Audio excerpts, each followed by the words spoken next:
Howdy YouTube, this is T Walker aka Tanner. Before I get into the video, I'm going to show you something cool, and it's this. Oh, there's an arrow on my head.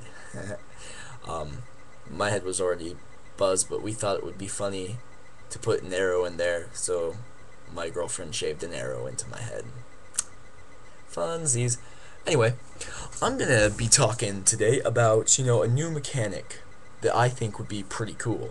Alright, and so I actually got this idea from a lot of the D20 systems I've been reading, and I read this, I reread them, and I was like, you know what, that that is an awesome idea, and I want it for my system.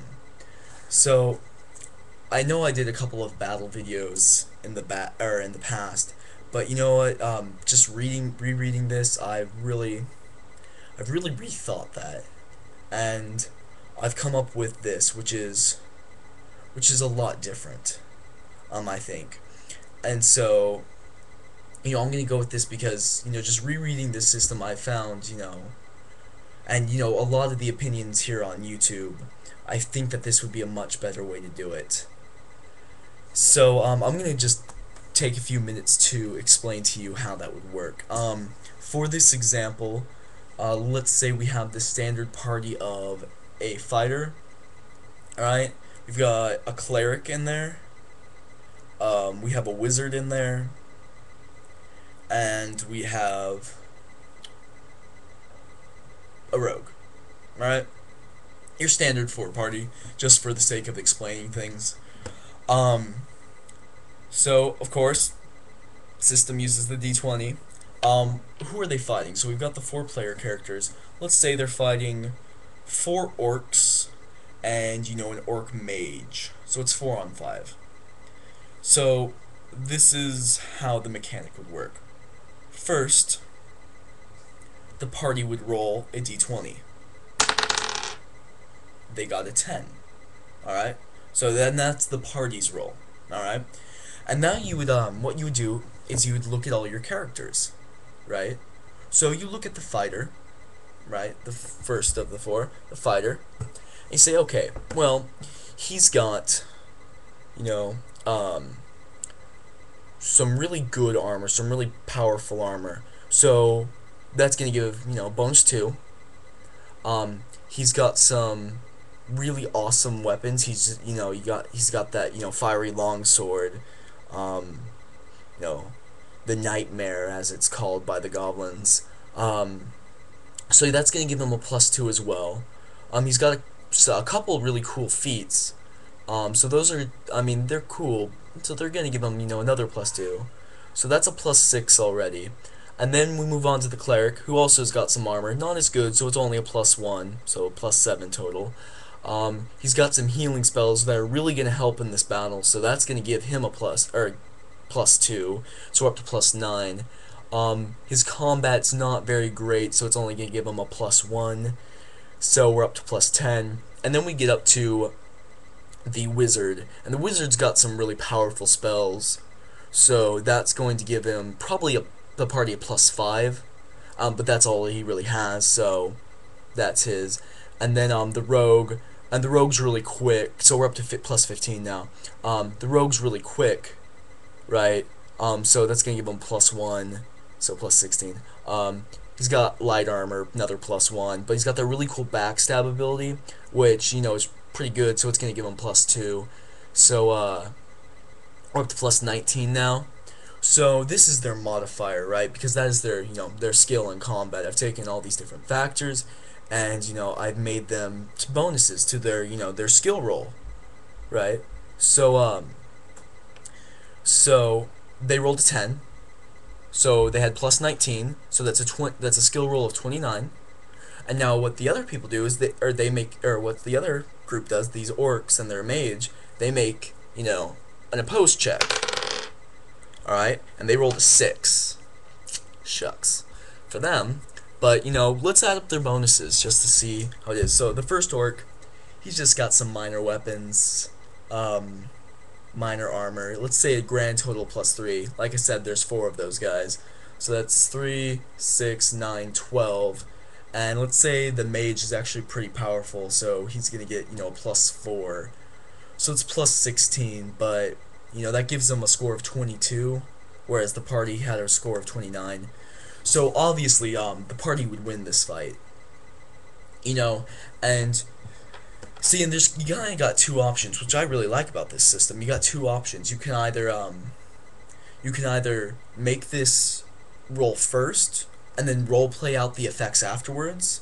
Like each side would make their roll, and depending on how the dice turned out, the party would role play how they, you know, think that battle should have gone. That's always an option. Or you can go with the other way. You have the party role play out the battle, but then decide, you know, the final outcome by rolling this dice and adding in all their bonuses. But of course, you would give them, you know, if they had a really good idea, like say these four like players, they had a really good like role playing idea, that could give them like a bonus 3 into their role, because it is a good idea and they should be rewarded for that.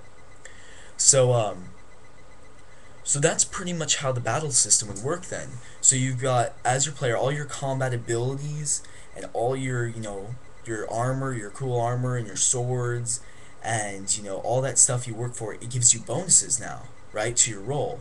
Because you know, like I've been told like a lot through just talking to you guys, you know, it's up to them to role play. And you know, the mechanics, they just need to help you role play. And you know, I've heard that this, you know, type of resolution system doesn't take away from role playing at all. So so I thought I'd implement it. You know, because everybody seems to really love this system, right? Um, you know, because you know it's quick, it's simple, it tells you the outcome.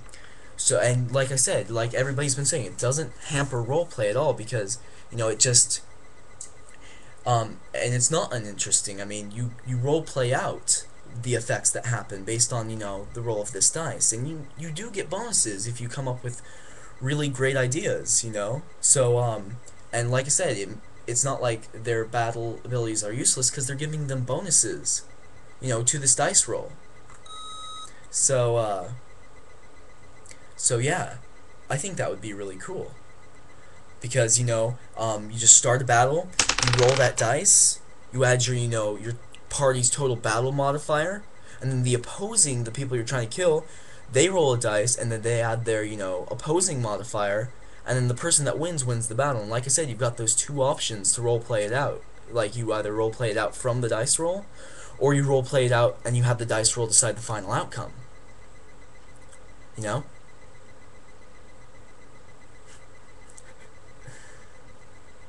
Alright. That was a joke.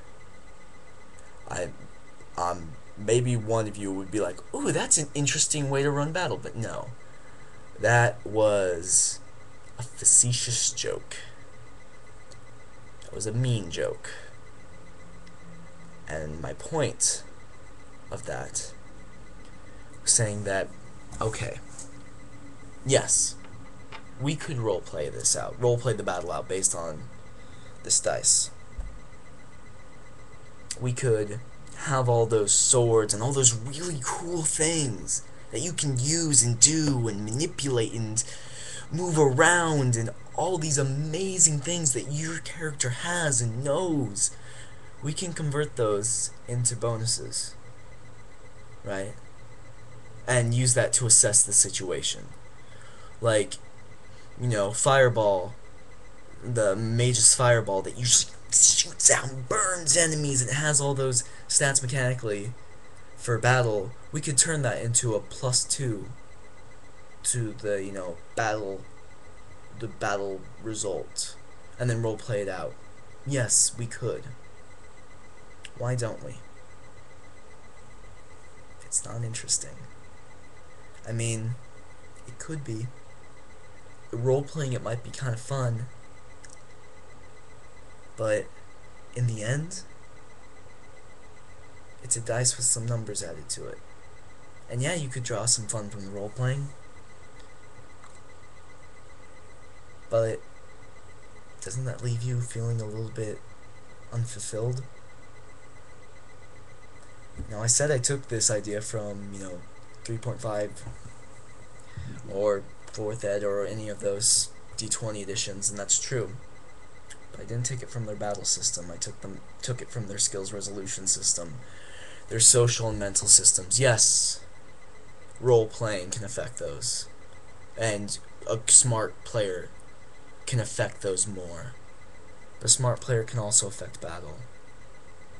They can role play to give themselves bonuses even within battle, just as they can role play to give themselves bonuses in a social situation.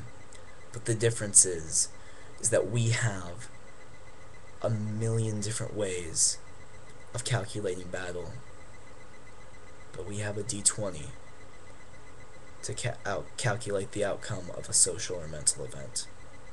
And does that work? Yes, it does. But it also works with battle. It also could work just fine with battle. And if you have no problem with running any of the other skills like this with this dice, then I suggest taking your battle system and moving it into this dice.